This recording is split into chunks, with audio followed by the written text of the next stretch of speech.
네, 여러분 안녕하세요. 2024 6월 모의평가 해설 강의를 맡은 최승입니다. 우리 이제 사회문화 해설 강의 진행을 해 볼 거고요. 일단은 총평 먼저 한 다음에 그 다음에 1번부터 20번까지 쭉 문제 한번 풀어보도록 하겠습니다. 일단은 여러분 시험 보시느라 진심으로 고생 많이 하셨어요. 뭐 시험 난이도 여러분이 어떻게 느꼈는지는 모르겠는데 제가 이제 뭐 감히 한번 평가를 해보자면 작년 수능 문제하고 비교를 해봤을 때는 확실하게 쉽습니다. 작년 수능 문제가 워낙 좀 극악무도하게 나왔기 때문에 이제 작년 수능과 비교해서는 좀 쉽게 출제되었다라고 저는 이제 평가를 내리고 싶어요. 그 다음에 우리가 이제 선지 구성에 있어서도 약간 어려운 선지가 있을 법한데 이미 앞에서 답이 나왔기 때문에 그 선지까지 읽지 않아도 답을 충분히 찍어낼 수 있는 그런 문제들이 있었습니다. 그래서 조금 더 쉽게 느껴졌을 거예요. 만약에 이제 선지를 모두 다 분석을 하게 된다면은 조금 어려웠을 수도 있는데 좀 선지 구성 자체가 좀 쉽게 배열된 측면이 있다라고 이제 평가를 내리고 싶어요. 그러나 그럼에도 불구하고 조금 이제 만족할 만한 점수를 얻지 못했다라고 한다면은 그래도 괜찮습니다. 이거 수능 아니에요. 6월 모의평가일 뿐이고 여러분 이제 남은 기간 동안 자신의 약점 보완해서 충분히 그것을 이제 업그레이드 시키면 됩니다. 그러니까 조금 만족스럽지 못한 결과 나왔다라고 할지라도 오히려 다행이다. 내가 어느 부분에 약했고 이 부분을 보강한다면은 조금 더 높은 등급을 받을 수 있겠구나. 이렇게 이제 생각을 하시고 이제 나아가면 됩니다. 그러니까 괜찮고요. 그 다음에 아무래도 이제 처음 올해 사회문화를 접한 학생들 같은 경우는 아직까지 이제 끝까지 이제 진도가 나가지 않은 학생들이 있을 수 있습니다. 이제 그런 학생들 같은 경우에는 사회문화 시험 같은 경우는 이제 전 범위가 출제되다 보니까 뒷부분에서 또 많이 틀렸을 수도 있어요. 그러니까 이제 남은 기간 동안 또 열심히 하는 그런 밑거름으로 삼으면 된다라고 이제 생각을 하시면 되고요. 일단은 단원별 출제 문항수부터 살펴보도록 하겠습니다. 사회문화는 총 5개의 단원으로 구성되어 있는데 이번 시험은 되게 예쁘게도 각 단원에서 4문제씩 출제가 됐어요. 저 이런 경우는 또 처음 보는 것 같아요. 보통 1단원, 2단원에서 4문제 정도 출제가 되고 그 다음에 이제 5단원에서 한 3문제 정도가 출제가 되고 여기 이제 4단원에서 한 5문제 정도가 출제가 됐었는데 이번에는 되게 예쁘게 4문제씩 출제가 됐구나 이렇게 이제 생각을 하시면 될 것 같아요. 일단 단원별로는 이렇게 고르게 출제가 됐구나 생각하시면 되고 그리고 오답률 탑 5 문제를 제가 한번 추려봤는데 일단은 가장 많이 학생들이 틀린 문제는 20번 문제, 부양비 문제예요. 요거 같은 경우 이제 74.7% 정도의 오답률을 보였다라고 얘기를 하고 그 다음에 이제 두 번째가 성불평등과 관련된 10번 문제예요. 그게 이제 67.8%, 그 다음에 사회보장제도와 관련된 15번 문제가 또 63.5%, 되게 많은 오답률을 보이는 문제죠. 그래서 요 세 문제 같은 경우는 우리가 이제 사회문화 시험에서 전통적으로 학생들이 좀 까다로워하는 도표 문제로 출제되었기 때문에 이번에도 역시 오답률이 높았다라고 이제 생각을 하시면 됩니다. 이게 이제 전통적인 킬러 문항들이죠. 도표로 출제되는 단순 개념 문제가 아니라 도표 출제 부분이 역시나 오답률이 높았다라고 이제 생각을 하시면 되고 그 다음에 이제 진화론과 순환론을 비교하는 16번 문제가 또 학생들이 많이 틀렸더라고요. 근데 이거는 아무래도 뒷단원에 배치되다 보니까 아직까지 저희가 공부가 안 되지 않았을까라는 생각이 들어요. 그래서 좀 많이 틀린 것 같고 그 다음에 또 의외로 이번에 3번 문제 사회문화 현상을 바라보는 관점이라고 해서 기능론, 갈등론, 상징적 상호작용론을 비교하는 문제에서도 좀 많이 틀린 것 같아요. 근데 요거는 이제 좀 개념 정리가 좀 덜 되지 않았나라는 생각이 듭니다. 그래서 오답률은 이렇게 좀 아무래도 도표 문제에서 많이 오답률이 높았구나라는 거 생각을 해 주시면 되고요. 그 다음으로 작년 수능하고 이제 비교를 해서 어느 주제에서 이번에 출제되었는지 한번 살펴보도록 하겠습니다. 우리 1단원부터 살펴보면은 항상 나오는 문제, 이렇게 이제 4문제가 출제됐는데 작년 수능하고 완전 똑같은 주제에서 그대로 출제가 됐습니다. 그래서 여기 같은 경우는 항상 뭐 보통 이렇게 이제 4문제가 많이 출제되죠. 그래서 항상 나오는 주제에서 나오고 1번 문제로 항상 등장하는 게 이제 사회문화 현상하고 자연현상 비교하는 문제, 그 다음에 기능론, 갈등론, 상징적 상호작용 비교하는 문제, 그 다음에 연구 방법과 관련해서 이제 나왔는데 작년 수능에서는 이게 되게 까다롭게 나왔어요. 근데 이제 이번 모의평가 문제에서는 좀 용이하게 나온 편입니다. 근데 어쨌든 연구 방법에서 한 문제 나왔고 그 다음에 자료 수집 방법의 특징을 비교하는 문제가 또 한 문제 나왔어요. 그래서 이렇게 이제 4문제가 작년 수능과 마찬가지 주제로 출제되었구나 생각을 하시면 되고 탐구 태도나 연구 윤리는 좀 이 윗부분에 비해서는 출제 빈도가 떨어지는 부분입니다. 그래서 여기도 이제 가끔 나오기는 하지만 조금 출제 민도가 떨어지는구나 이렇게 이제 생각을 하시면 될 것 같아요. 그래서 1단원은 이렇게 이제 4문제 정도 출제되었구나 라고 이제 생각하시면 되고, 다음 2단원 한번 볼게요. 2단원도 이제 4문제가 출제되었는데 거의 비슷하죠. 거의 비슷하고, 사실 제가 이렇게 사회와 지위와 역할, 사회 집단 조직 이렇게 이제 나눠서 살펴보기는 했지만 이게 보통 한 문제 정도 세트로 출제가 돼요. 그래서 한 문제에 여러 가지 개념을 물어보는 문제가 출제되다 보니까 이제 이 부분이 같이 나오게 된다라고 이제 생각을 하시면 됩니다. 이번 모의평가 문제에서는 사회하고 지위와 역할 이게 이제 짬뽕이 돼서 한 문제로 출제가 되었고, 제가 표시는 이렇게 했지만 작년 수능 문제에서는 사회화와 사회 집단, 사회 조직이 섞여서 한 문제가 출제가 됐습니다. 이렇게 이제 출제가 됐고, 그 다음에 이제 작년부터 관료제와 탈관료제 문제가 이제 한 문제씩 출제가 되고 있어요. 사실 이거 같은 경우는 과거 기출 문제를 보다 보면은 그렇게까지 자주 출제되던 주제는 아니었는데 이제 최근 들어서 계속 출제되고 있는 주제구나라고 이제 생각을 하시면 됩니다. 그 다음에 너무 쉬운 주제죠. 개인과 사회의 관계를 바라보는 관점이라고 해서 사회 실제론과 사회 명목론을 비교하는 문제가 출제가 되었고, 마찬가지로 계속 쉽게 출제되고 있습니다. 그 다음에 일탈 이론과 관련된 문제도 꾸준히 한 문제씩 출제가 되고 있죠. 그래서 이렇게 이제 2단원에서는 총 4문제가 출제되었고요. 그 다음 3단원 한번 가보도록 할게요.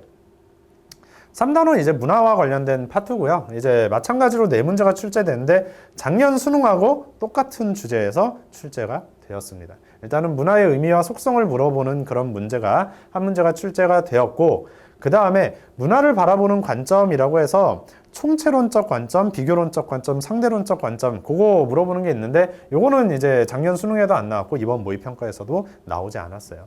그 다음에 이제 문화 이해 태도와 관련해서 이제 한 문제가 작년에도 나왔고 이번에도 나왔는데, 문화 이해 태도는 좀 쉬운 주제죠. 자문화 중심주의, 문화 사대주의, 문화 상대주의, 요거 이제 비교하는 문제고요. 좀 쉬운 주제인데 요것도 계속 출제되고 있습니다.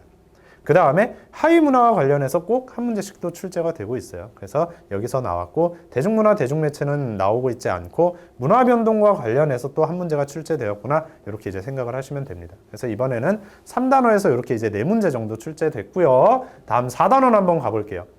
학생들이 가장 많이 까다로워하는 부분이 바로 4단원이에요. 4단원을 어려워하는 이유가 여기가 이제 도표와 관련된 문제가 출제가 되기 때문에 그래요. 그래서 우리가 이제 4단원 보면은 사회 불평등 현상과 관련된 문제가 있는데, 사회 불평등 현상을 바라보는 관점은 이제 기능론, 갈등론과 관련된 그런 부분이고, 계급 이론, 계층 이론과 관련된 주제가 있는데 얘네들이 요즘 나오고 있지 않아요. 과거에는 좀 자주 출제가 됐었고 얘네가 번갈아 가면서 한 번씩 출제가 됐는데 최근에는 잘 출제되지 않고 있습니다. 이번에도 마찬가지로 출제가 되지 않았고요. 다만 사회 불평등 현상을 바라보는 관점, 기능론, 갈등론과 관련해서는 우리가 선택지에서 한 선택지가 요거와 관련된 선택지가 나왔어요.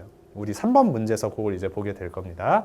그 다음에 사회이동과 계층 구조라고 해서 한 문제가 출제되는데 과거에 가장 어렵게 출제되었던 주제죠. 근데 이제 최근에 기출 문제들을 보면은 좀 평이하게 출제되고 있습니다. 그래서 간단하게 이제 나오고 있구나 정도 이제 살펴보시면 되고, 그 다음에 이제 사회적 소수자와 관련한 특징을 물어보는 문제가 작년 수능과 이번에도 똑같이 이제 출제가 되었습니다. 그 다음에 우리가 작년에도 10번으로 나왔고 이번에도 10번으로 나온 성불평등 문제고요. 요거는 이제 도표 문제로 출제가 되죠. 그래서 작년 10번 문제가 극악무도했습니다. 정답률 자체가 한 자릿수였던 그런 문제였어요. 그래서 학생들이 어마어마하게 많이 틀렸고 어마어마하게 어려웠던 그런 문제였는데, 이번에 나온 문제는 작년 수능에 나왔던 문제보다는 조금 평이하게 나왔어요. 그래서 요걸로 이제 연습을 좀 해보고, 또 이렇게도 나올 수 있으니까 이런 연습을 많이 해서 이런 문제를 대비할 수 있는 힘을 길러놔야 될 것 같아요. 그 다음에 빈곤과 관련해서는 작년 수능에 나왔었는데 올해는 이제 나오지 않았고요. 제가 아까도 얘기했지만 작년에는 4단원에서 5문제가 나왔었는데 이번엔 4문제가 나오고, 5단원에서 작년에 3문제가 나왔었는데 이번에 4문제가 나온 거예요. 그래서 우리가 이제 문제 그 출제 범위가 조금 달라졌구나 생각을 하시면 됩니다. 그 다음에 사회복지와 복지제도와 관련해서 도표 문제가 또 출제가 됐죠. 제가 빨간색으로 표시한 부분은 도표 문제입니다. 그래서 마찬가지로 도표 문제가 또 출제됐구나 생각을 하시면 되고, 마지막 5단원 한번 가볼게요. 5단원에서도 이제 작년 수능에는 3문제가 나왔었는데 올해 모의평가, 이번 모의평가에선 4문제가 출제가 됐어요. 그래서 진화론과 순환론을 비교하는 문제가 1문제 출제됐고요. 그 다음 기능론과 갈등론을 비교하는 주제가 5단원에 또 들어가 있는데 사회변동을 바라보는 기능론과 갈등론의 관점이 나와 있는데 요거는 이제 선택지 하나 정도로 들어갈 수가 있고 단독으로 출제되지는 않았습니다. 그 다음에 이제 사회운동과 관련해서도 꾸준히 한 문제씩 출제가 되고 있어요. 그 다음 세계화 나온 적이 없습니다. 그동안에 이제 기출문제를 봐도 세계화와 관련된 부분은 나온 적이 없어요. 그러니까 여기는 이제 우리가 내신 준비할 때 이제 간략하게 이제 공부를 하시면 될 것 같고, 그 다음 정보화라고 이제 제가 써놓기는 했었는데, 작년 수능에서는 안 나왔었는데, 이번 모의평가 문제에선 나왔어요. 이건 이제 어떤 문제가 나왔냐면, 산업사회하고 정보사회를 비교하는 문제가 나왔어요. 그래서 얘 같은 경우도 과거에 되게 많이 출제되었던 주제고, 빠짐없이 한 문제씩은 꼭 등장했던 주제였는데, 최근에는 잘 등장하지 않았다가, 이번 모의평가에서 또 한 문제 물어봤습니다. 그래서 산업사회와 정보사회의 특징을 비교하는 그런 연습 여러분 하셔야 될 것 같고, 그 다음에 이제 마지막으로 저출산 고령화 다문화적 변화라고 이제 했는데, 부양비 관련된 도표 문제가 20번 문제로 꾸준하게 출제되고 있죠. 그래서 이렇게 이제 출제가 됐구나 생각을 하시면 되고, 전 지구적 수준의 문제 이런 것들은 이제 또 수능에 나오지 않았어요. 모의평가는 수능에서 등장하지 않는 주제입니다. 그래서 세부적인 단원별 출제 비중은 이렇게 이제 되고 있구나 생각을 해 주시면 될 것 같아요.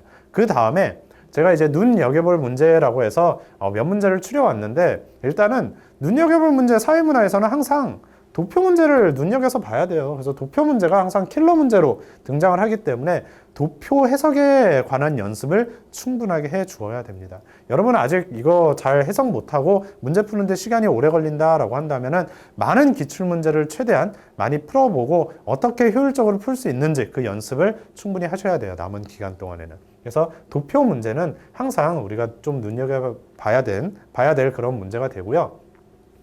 개념 문제에서는 제가 9번 문제를 뽑아왔는데, 이게 보기형 문제로서 되게 특이하게 제가 사실 사회문화 그 모의고사나 수능 문제에서 보기형 문제로 나왔을 때 기역, 니은, 디귿 3개만 나온 걸 본 적이 없거든요. 근데 이번에는 기역, 니은, 디귿 3개만 나왔어요. 항상 기역, 니은, 디귿, 리을까지 나왔었는데 이번엔 기역, 니은, 디귿 이렇게 이제 3개만 나왔고, 보통 과학탐구에서 이렇게 출제되는 걸로 저는 알고 있는데 과학탐구처럼 선택지가 3개가 등장을 했구나.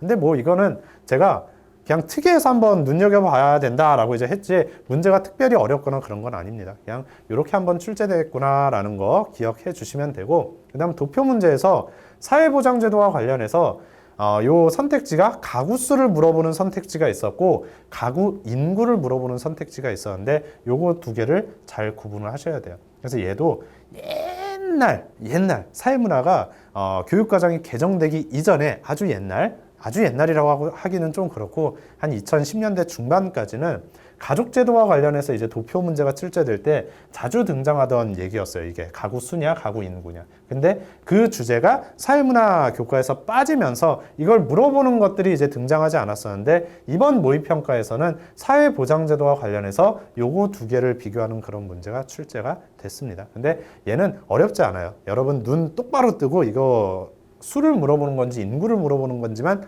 파악을 하면 어렵지 않기 때문에 요거 잘 보는 연습을 하시면 될 것 같아요. 그래서 요 정도가 이번 사회문화 시험에서 눈여겨볼 문제로 제가 뽑아왔던 거고, 총평은 요 정도로 할 거예요. 그 다음에 이제 우리 바로 1번부터 20번까지 풀어보도록 하겠습니다.